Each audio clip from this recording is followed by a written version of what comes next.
Hey guys, check out this video showing the stupidity of drivers on the road causing accidents every day. Enjoy watching, thanks. Here, we witness an incident where a suspect sees his house surrounded by the police.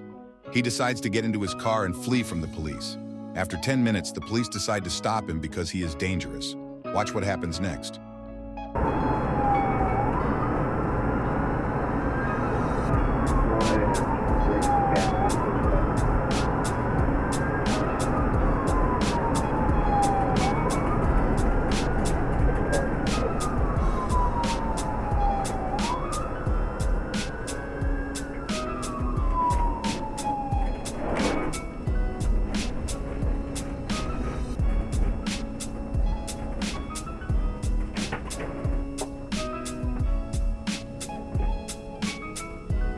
Guys, be careful. You've got a long guys. From westbound on our E4 expressway.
right there. Now, we've actually been over it for a little bit of a time. This started way up in the Antelope. Oh, whoa, oh, jeez. Oh my goodness, you guys just saw it live. This is not, I have to be really clear about all this. This has not been a pursuit for some time. There has been no California Highway Patrol over this at all. Jeff, if you can go to the right, if you can go to the right, if you can go to the right.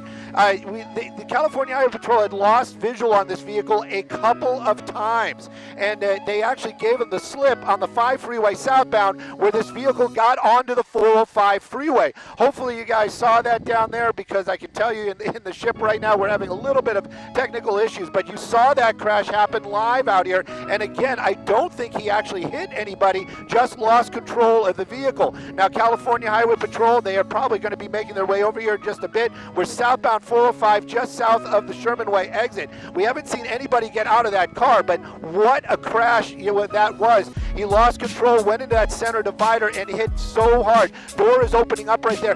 This guy, that's a good Samaritan right there in that vehicle. And right now, the only thing they wanted this vehicle for was speed, but you know what? You just don't know what's going on inside that car. That door trying to open up, those other vehicles moving along. This, it sounds like heartless, but that might be the best thing to do. Motion, we did see the door open, so that's a good sign. But again, these folks are over here, rendering help, but you don't know what that driver, their intent was in there, especially with those high speeds. Right now, though, you can see California Highway Patrol coming out. They got their weapons out. Again, they don't know what's going on. Oh, yeah, California Highway Patrol, they do not play, especially West Valley. There you go. Let's close the door. Let's bust out that window, and let's have a little bit of a talk. This is what goes on when they put the public at danger. It's such danger. Imagine if this car hadn't hit that center divider. Imagine if that was one of your friends or family that had gotten sideways when this crash happened. You can see that one suspect getting out there. Don't know if that's the passenger and or the driver, because nobody can get out the driver's side. But that suspect now on the ground going into custody. But wow, what a crazy couple of minutes out here. And again, that vehicle moving at speeds of over 120 miles an hour as it made its way down the 14 freeway. And again, this was not a pursuit at the time of the crash. And that driver, I believe, just lost control. Here's a major criminal in prison pretending to be sick. The police officer takes him to the hospital. Once in front of the hospital, on a stretcher, he tries to escape.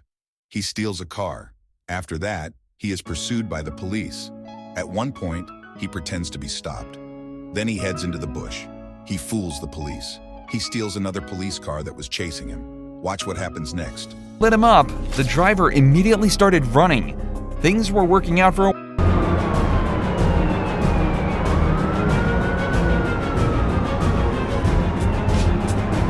Somehow, the police failed to block him in, despite having 2 patrol cars and a bunch of civilian vehicles surrounding him.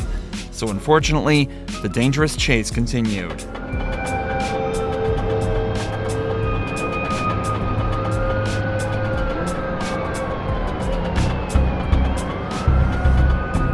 The Pontiac has made Down, don't ball up here. It's underneath the wires. Underneath the wires. After coming to a safe stop, the driver exits the vehicle and is apprehended by the cops. It's difficult to believe cops that let him steal a patrol car from right under their nose, but in the end, the stop was textbook. But if we're talking about cops who let criminals escape from right under their nose, there's no better example than... However, after over 13 minutes of this, the cops decide that it's too dangerous to continue pursuing him, and they decide to give up the chase. This decision is usually made when it's obvious that the driver is putting members of the public in danger. If the police car stops giving chase, it's likely that not a single cop saw this coming. Hey, y'all, do not walk up on this car. We got enough people up here. Dog! Press the dog!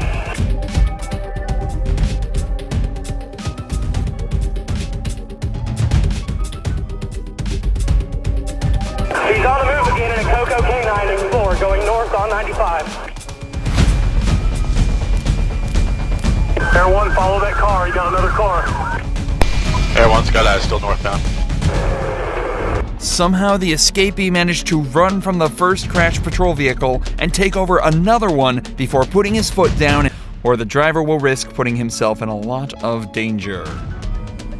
Alright, he's braking for the median, guys. He's braking for the median. Braking for the median. Everybody slow down. Don't ball up here.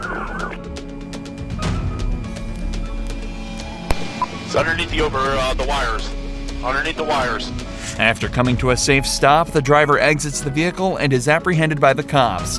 It's difficult to believe such a professional stop was made by the same cops that let him steal a patrol car from right under their nose, but in the end, the stop was textbook. But if we're talking about cops who let criminals escape from right under their nose, there's no better example than the case of Eli Villalobos.